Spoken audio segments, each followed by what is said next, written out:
along with our Office of Inspector General, who will be closely involved in that investigation.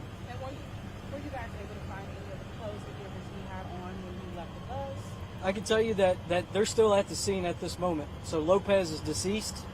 Law enforcement is there.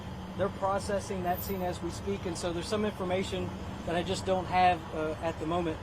I do want to take a moment, though, and really thank law enforcement.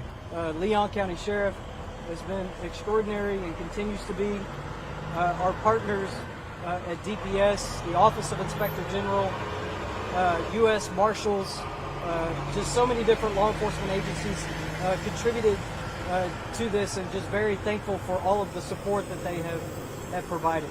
And I'm thankful that this came to a resolution in which Lopez did not harm anyone else.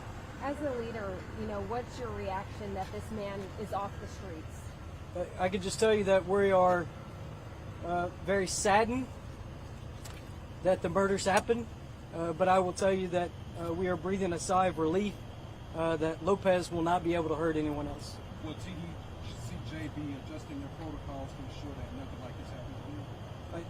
As I said earlier, we will conduct a serious incident review. Anytime you have something serious like this, it's incumbent upon us to go backwards to figure out, how did he escape?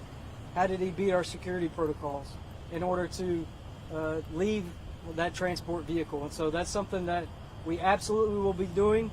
We will uncover how he did it and then make any adjustments that are necessary. He's obviously not your typical dangerous inmate, because I mean he was able to do it like years ago, right? I mean there's something about him, right, that makes him very unique when it comes to this situation.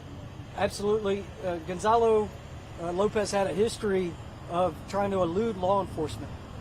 And so we knew from his records that previously he had stayed out in the wilderness for quite some time.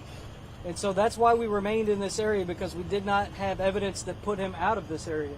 I will tell you that obviously U.S. Marshals and Texas Rangers and our Office of Inspector General were closely monitoring any contacts that he had ever had in the free world to see if he had contacted them, reached out to them. And that was very unsuccessful. And so we still had a thought that he could be in this area, and that's why we continue to have a presence in this area. And it wasn't until this afternoon that it became clear that he remained in this area. Jason, did the victims, I know you said a lot, you can't say, but did the victims walk in on Lopez? Frankly, it's just too early to tell. We do believe that the victims were there today. It's unclear whether Lopez was already there or was casing the structure and just waiting for someone to come in. What's the feeling now that this is over? It was an exhaustive search for a few weeks there. Are you guys relieved? Just kind of, what's that feeling? I will just, again, it is...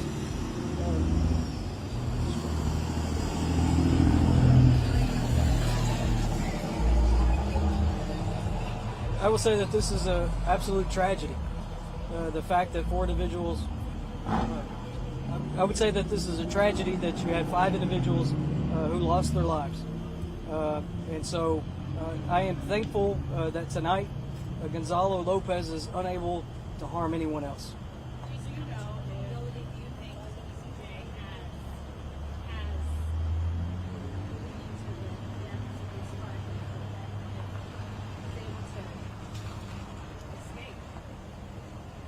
Sure.